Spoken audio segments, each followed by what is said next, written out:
mga kabudget! Welcome sa Presyo Mo, Kaya Pa Ba? Sana ay maayos pa ang inyong lingguhang budget. At sana rin ay hindi pa kayo napapaisip kung alin ang mas mabilis tumaas, ang presyo ng bilihin o ang level ng stress kapag nasa grocery. Tama ka dyan, partner. Dati, surprise fees ang kinakatakutan natin. Ngayon, surprise presyo. Ngunit hindi ito simpleng reklamo session. Ngayong araw, tatalakayin natin ang seryosong usapin ng pagtaas ng presyo ng mga bilihin sa Pilipinas. Ayon sa Philippine Statistics Authority o PSA, umabot sa humigit kumulang 6% ang average inflation rate noong 2023, mas mataas sa target na 2 hanggang 4%. At malaking bahagi ito ay mula sa pagtaas ng mga presyo ng pagkain at mga pangunahing pangangailangan ng bawat pamilya. Upang mas mapalalim pa ang ating talakayan, kasama natin ang isang dalubhasa sa larangan ng economics. Kasama natin si Dr. Querol, isang ekonomista na may malawak na kaalaman tungkol sa inflation at pambansang ekonomiya. Magandang araw po. Magandang araw po. Salamat sa paanyaya. At upang marinig ang perspektibo mula sa komunidad, kasama natin si Binibining Nelos, isang maliit na negosyante at may-ari ng sari-sari store. Magandang araw po. Magandang araw po sa ating lahat. Batay sa PSA, ang sektor ng pagkain at inumin ay may pinakamalaking ambag sa inflation. Sa ilang buwan ng 2025, umabot sa higit 8% ang food inflation. Partikular na tumaas ang presyo ng mga bigas, mahigit 15% sa ilang panahon. Karne, halos 10%, gulay, doble-digit increase dulot ng kalamidad at kakulangan sa supply. Ibig sabihin, ang pinakaapektado ay hindi luho, kundi ang mismong pangunahing pangangailangan natin mga kabudget. Dr. Querol, bakit po patuloy ang pagtaas ng mga presyo ng bilihin sa pamilihan? Ganito kasi yan, ma'am. May tatlong pangunahing dahilan. Pagtaas ng presyo sa langis sa pandaigdigang merkado, kakulangan sa lokal na produksyon, lalo na sa agrikultura, at pandaigdigang krisis at problema sa supply chain.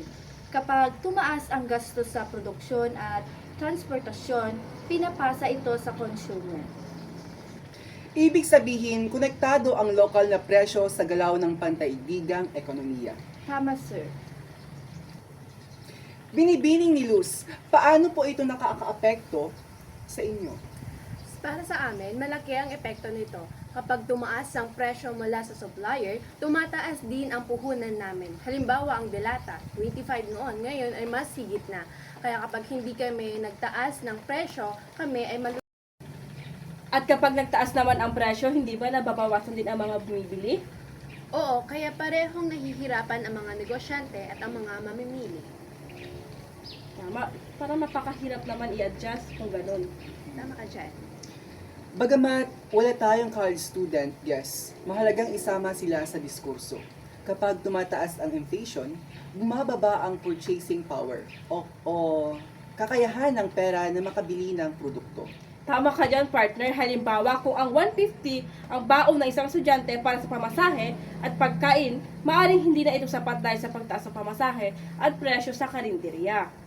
Tama po. Ang patuloy na kakulangan sa budget ay maaaring magdulot ng financial stress na nakakaapekto sa kalusugan at akademikong pagganap. Hindi lamang ito usaping pang-ekonomiya. Ito rin ay usaping pang-edukasyon at kinabukasan. Dr. Querol, ano pong maaaring gawin para maiwasan natin or masolusyonan natin ang problemang ito?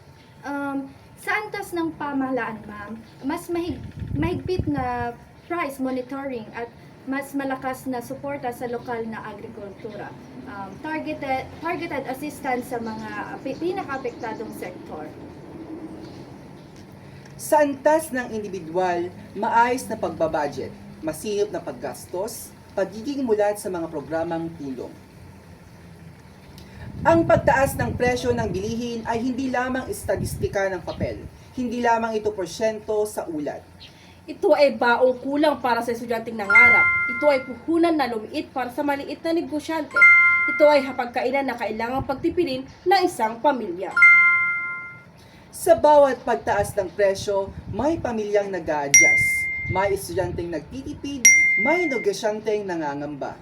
Ngunit sa bawat hamon, may pagkakataon para sa matalinong pamamahala at mas aktibong pakikilahok.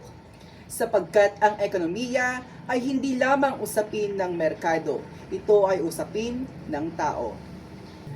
At dito na nagtatapos ang ating usapin patungkol sa presyo ng bilihin.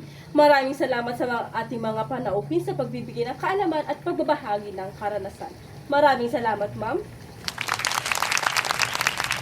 Maraming salamat, Dr. Gerol. At Maraming salamat, Binibining Nelus.